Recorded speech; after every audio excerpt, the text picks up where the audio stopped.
Hello and welcome to the third video in my series. In this video I'm going to talk about yeast and fermentation.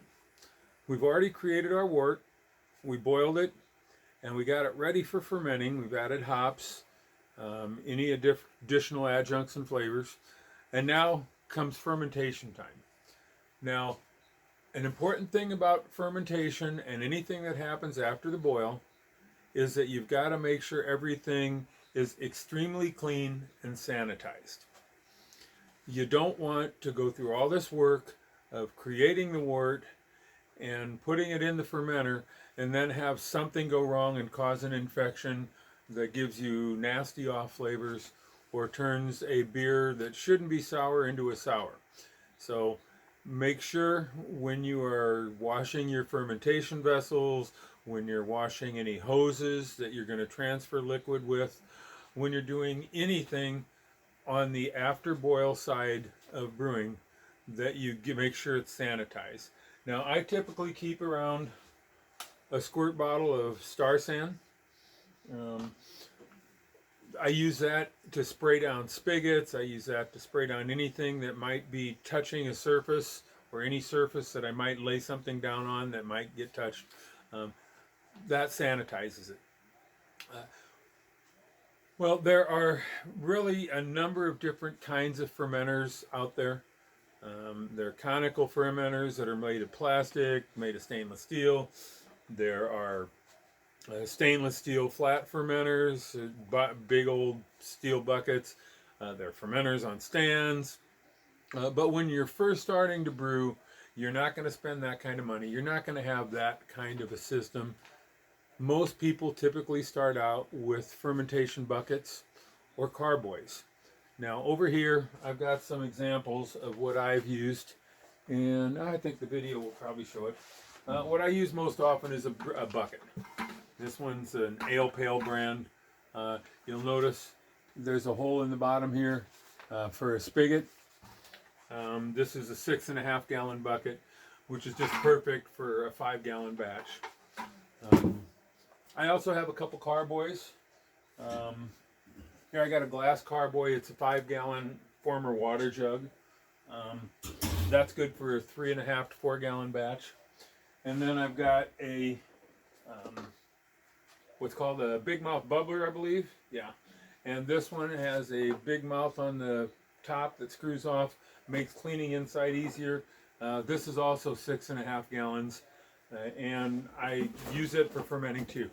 Now, one thing that's really cool about the big mouth bubbler and the glass carboy that's not quite so cool with the fermentation bucket is you can see what's happening because it's clear. Watching fermentation is one of the coolest things ever.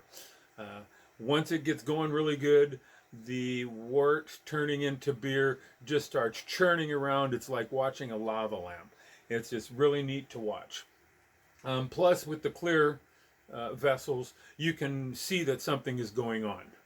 If you have a bucket and you put a bucket lid on it with a hole that's got a airlock on it, and there'll be airlocks on all of these,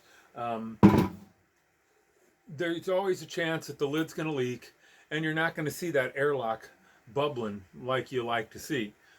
There are ways around this. You can, one thing I found that's pretty easy and works pretty well is to take a strap clamp and strap the bucket lid around the top of the bucket with the strap clamp, just a ratcheting clamp like what you'd tie something down on your car in with.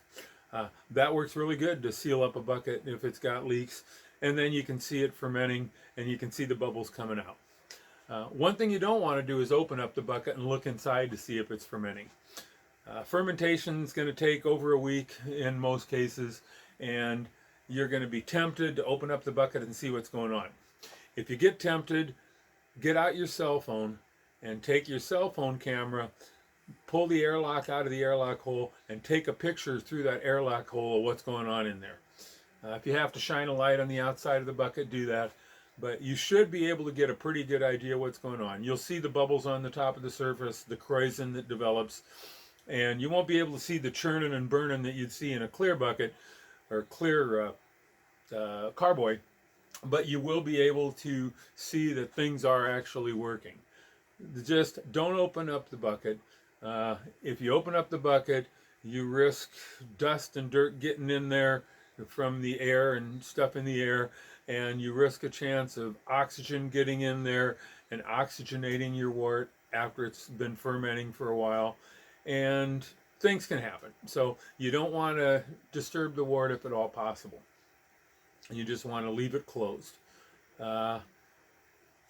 When you are fermenting, like I said previously, you want to give it well over a week to finish fermenting. Typical fermentation will get mostly done in 4 to 5 days, but then it could go on for another 7 to 10 days to finish up and get those last few gravity points of sugar eaten up. So I highly recommend letting it ferment for at least a couple weeks if you can, and if it's done. Now, one way to test to see if the fermentation is done is to take a gravity reading and compare gravity readings over a few days. You took a final gravity reading at the end of your boil, and then you take a gravity reading throughout fermentation, and that will give you an idea of where you stand and where the fermentation is. If you get the same gravity reading for 3 days in a row, fermentation's done. You can move on to bottling or kegging or cold crashing. Again, it's really important to make sure your fermentation is done. If it isn't, and you add more sugar during bottling, you run the risk of exploding bottles because the fermentation hasn't finished and you've added sugar. So on top of the fermentation itself finishing and the sugar that you've added to carbonate, fermenting out, you're going to create a lot of pressure in the bottle and something's going to give. Usually it's the bottom of the bottle popping off. Sometimes the sides break off, but you don't want that. So give it time to finish. Relax, don't worry. Now, there are ways to check your gravity during fermentation and actually even during the boil process, beginning and ending. There are usually two different tools that are used. One is a refractometer and the other is a hydrometer. A refractometer is a device that only uses a drop or two of wort, or in this case beer, to check gravity. This is a refractometer.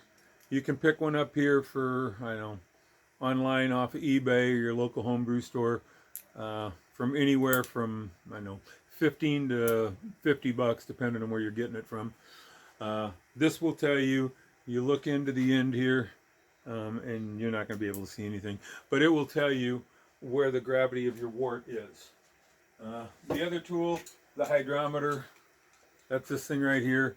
It's got a little bulb thing that floats in the wort in this tube, and that gives you a gravity reading on the scale right there.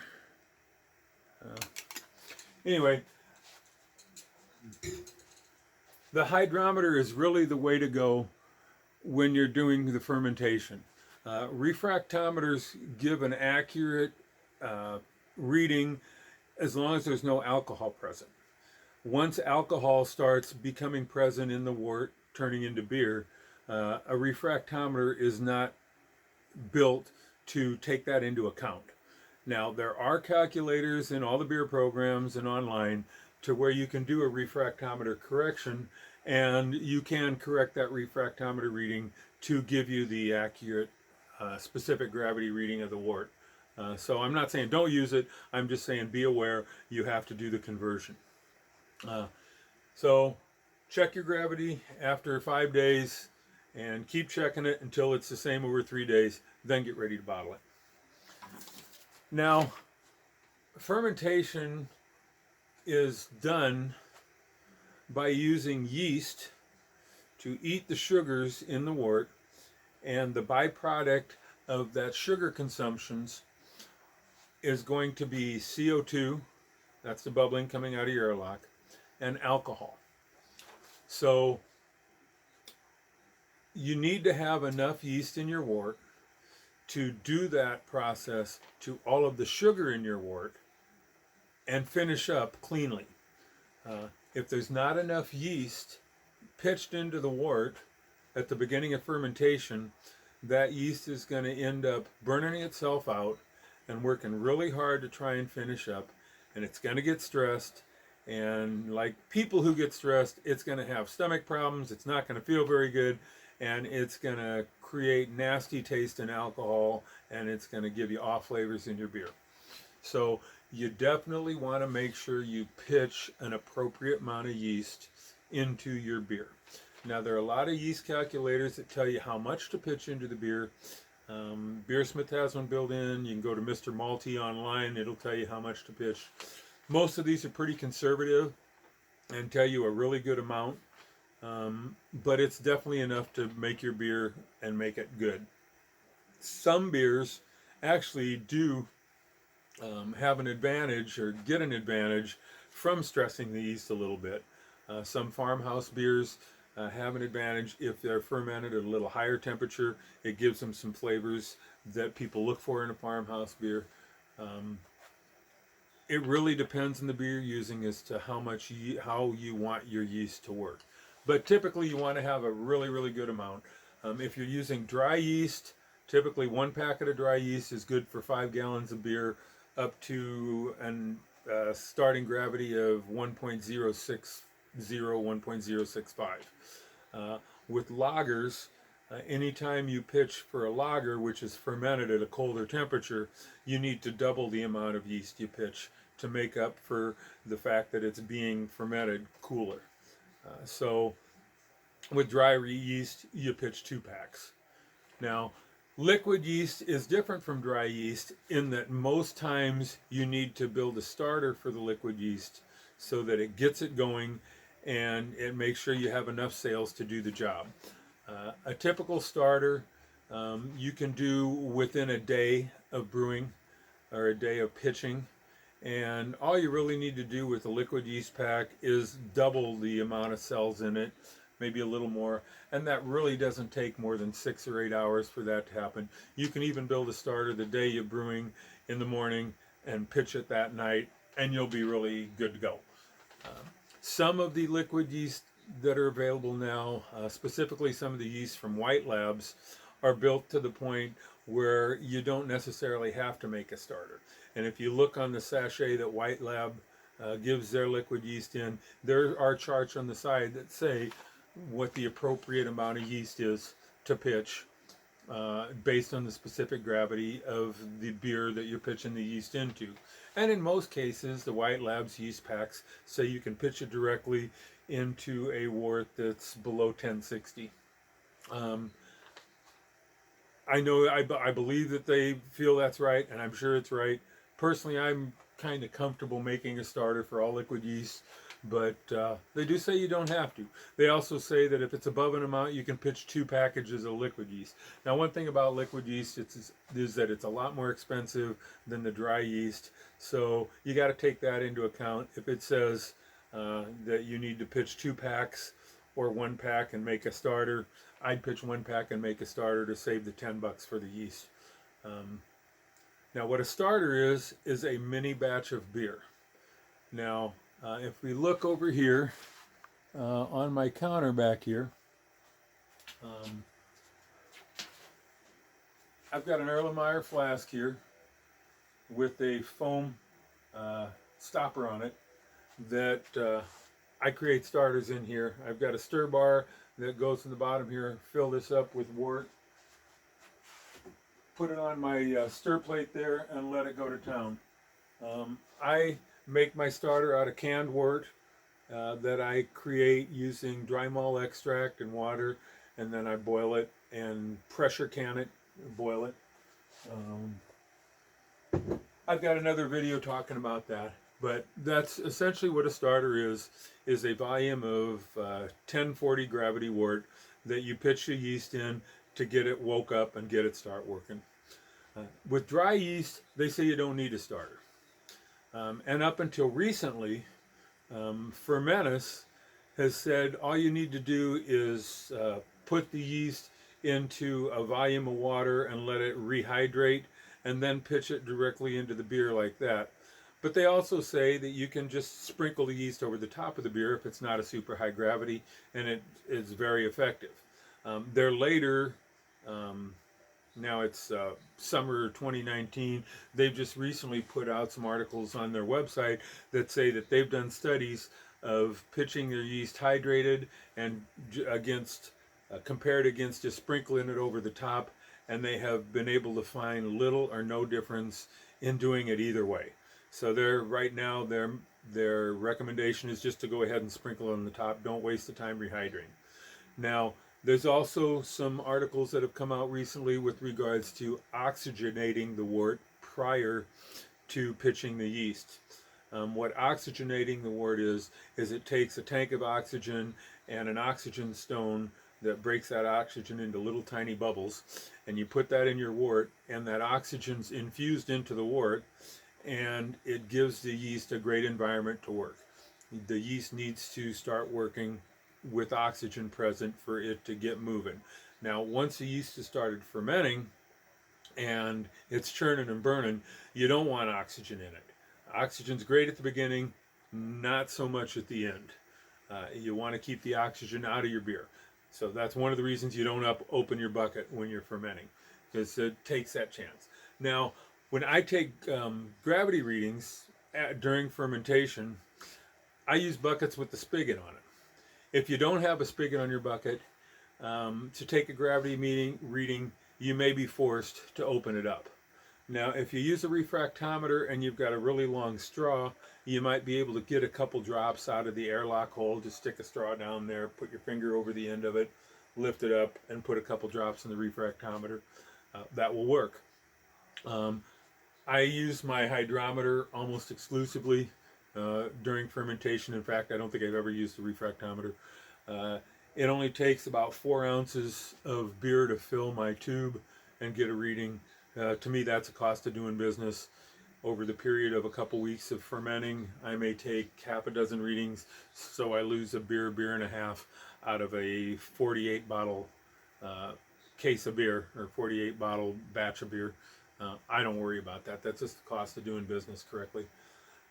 So anyway, that's fermentation and yeast.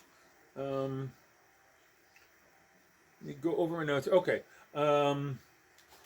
When you pitch yeast, you may not notice activity right away. Again, you could have a leaking bucket.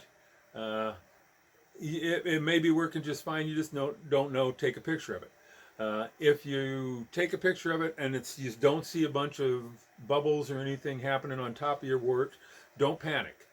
It can sometimes take 2 days for the yeast to really get going and to show a lot of activity. But then once it starts going, it goes quickly. So don't panic. Relax. Bubbles in the airlock are not an indication of fermenting starting or stopping, because the airlock and the seal around here is not always perfect. There are some yeasts available now that are pretty hot that ferment really, really fast, and these are the Kvike yeasts. These are Norwegian yeasts. They aren't really new yeasts. They've been around for hundreds of years, and the Norwegians have been brewing with them for 100 years, but they're really coming on strong in the homebrew community.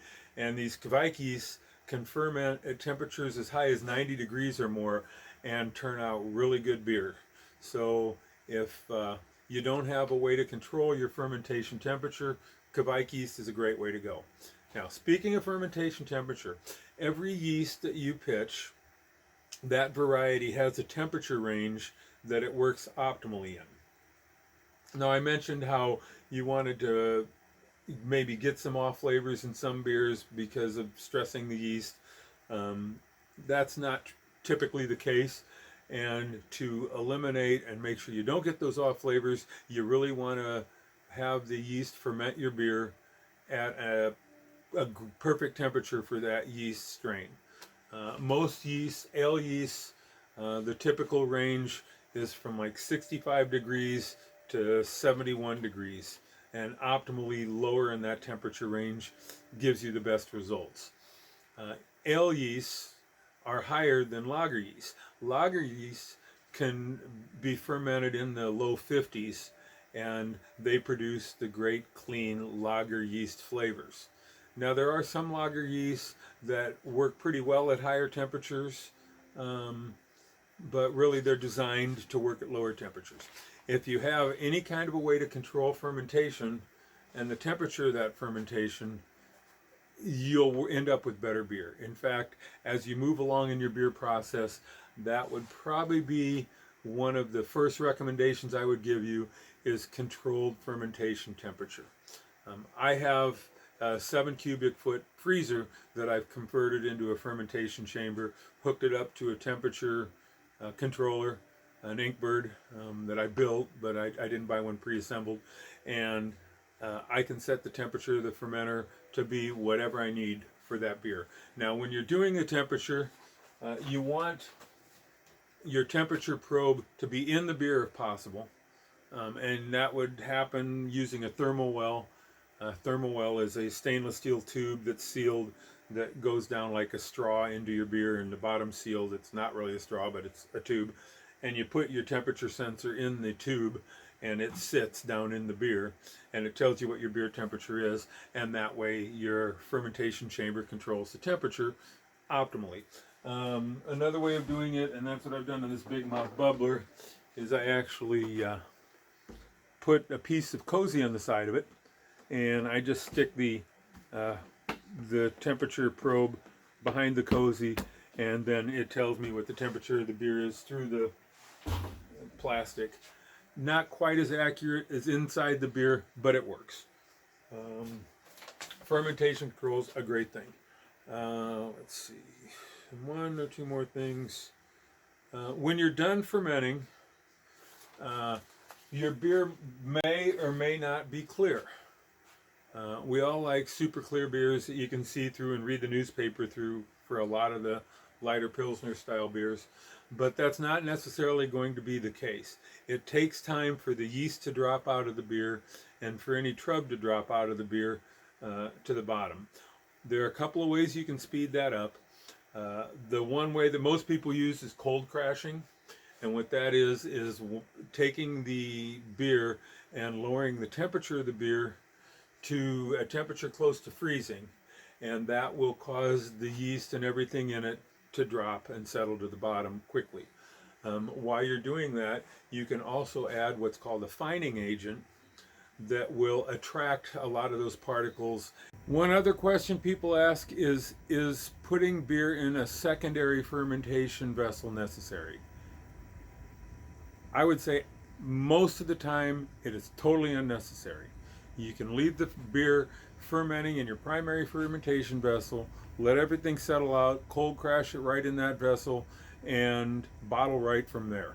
Or, well, transfer to a bottling bucket, but bottle it from that beer. You don't have to put it into a secondary chamber. Now, there is an exception to that rule. The exception is if you're going to be adding some adjuncts to add additional flavors that you might not want to put into the primary bucket. This could be like fruit. If you want to add fruit to your beer and give it a fruit flavor, you probably want to put that in a secondary vessel and not in the primary vessel. That way you're off of the yeast and off of the trub. It's not getting stirred around by the fruit or whatever you're adding, and it's being done in that secondary vessel. If you do add fruit, put it in something. A muslin bag, a paint strainer bag, something that allows you to easily separate it from the beer. One time I made an apricot wheat beer, and I made apricot puree, and I just poured it right into that beer, and oh god, that was a mess. I should have just stuck it in a muslin bag. I shouldn't have pureed it, for one thing, and I should have just let it sit in there. The beer was good, but I ended up wasting a gallon of beer because of all this leftover crap that was in there. So put it in a bag. Don't chop it up so fine that you can't get it out when you need it out. If you're going to put fruit in and you want to cut it down into pieces, cut it into pieces that are large enough to pull out. Really, after a few days, that beer is going to soak into that fruit, and all the flavors from that fruit are going to come out. You really don't need to crush it into little tiny pieces. You might want to mash it a little bit, say if it's cherries or something like that, so that it will release some of the juices into your beer. But again, put it in a bag. But really, that's the only time you really need to use a secondary. Um, some people might do an additional dry hop stage in a secondary. I've never found that necessary. I just go ahead and dry hop in my primary. Um, Another secondary reason could be if you wanted to oak the beer and put it on oak spirals or oak chips, or even in an oak bucket or oak barrel, excuse me. That could be considered a secondary. Uh, so really, there's not a whole lot of need unless you're going to do something special.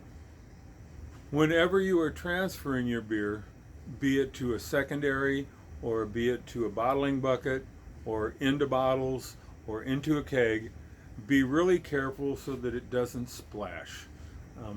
At this point in the process, oxygen is not your friend. You don't want to get any atmosphere into that beer, any oxygen that might be introduced from splashing, anything like that. You want to make sure that you're really careful and everything's done at an easy pace, and everything is done in a way that it doesn't cause anything to happen to that liquid. Uh, if your beer gets oxygenated, it's not going to last long. It's going to start tasting like cardboard. It's not going to have a very good flavor once the oxygen starts affecting the beer. So do everything you can to be really careful in all of your transfers. If you're not bottling, you're probably kegging. A lot of newer brewers don't keg, but if you're getting into kegging now, there are different ways you can transfer your beer into the keg. Now, most of the time, what I'll do is I'll just drain the fermenter into the keg, fill it up, and then purge the top 8 or 10 or 12 times with CO2, and then carbonate it under pressure from there. Now, like I said, I purge 8 or 10 or 12 times, sometimes more than that. The way I figure it, every time I add CO2 to the headspace, it halves the amount of air that's in there. And so I push CO2 in, let the pressure off, push more in, let the pressure off, and eventually it cuts the previous air down into a more finite amount that's still left in there after adding twice the amount into it. And it takes between 10 and 15 times to get the oxygen level, which is approximately, 4% of the atmosphere, down to the 15 parts per million that you want to be under so you don't oxygenate your beer. So it really, you can't over purge your keg. When I bottle, when I'm filling up the bottles, since I happen to have a CO2 canister, I will actually take a tube and I'll run CO2 over the top of the bottles and purge the bottles essentially by replacing the air in the bottles with CO2, and then I cap. Again, it may or may not work well, but I like to do it. I think it does work okay.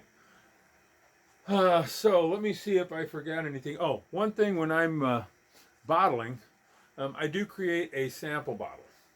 Now, what I use for a sample bottle is just an old pop bottle. This happens to be a 12-ounce pop bottle, which is the same size as a beer bottle.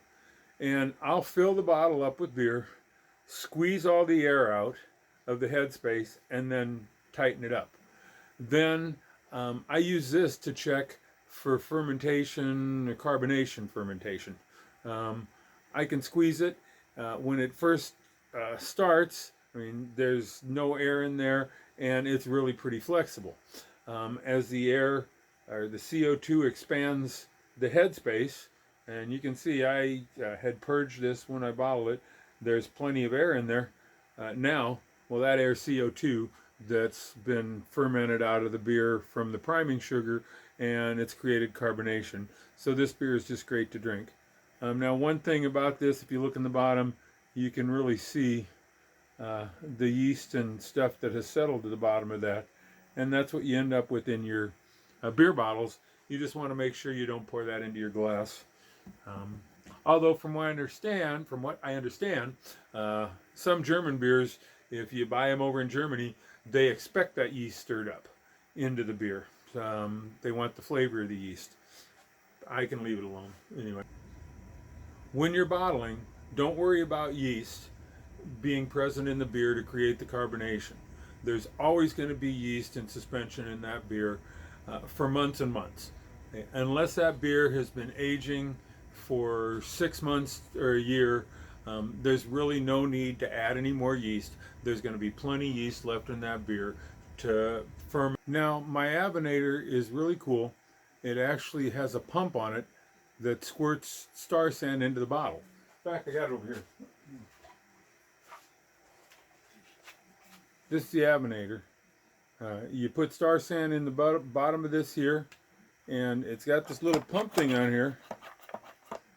And you put the bottle on it, push it down, it squirts Star San up here onto the inside of your bottle. I might actually even turn the bottles upside down and let them drain in the bucket here, and Star San the top of it. But this thing works great. One of the best 20 bucks I ever spent on brewing equipment. What else do I have? Let me take a quick look. Wash and sanitize, purge it a bunch in the keg. Make sure you give it at least 2 weeks to carbonate. Make a sample bottle if you can. Beer does taste better the longer you let it sit to a point. It does condition. If you're lagering, which is essentially just time and temperature, you can lager ales. Lagers is mainly lagers are mainly lagers because of the yeast used.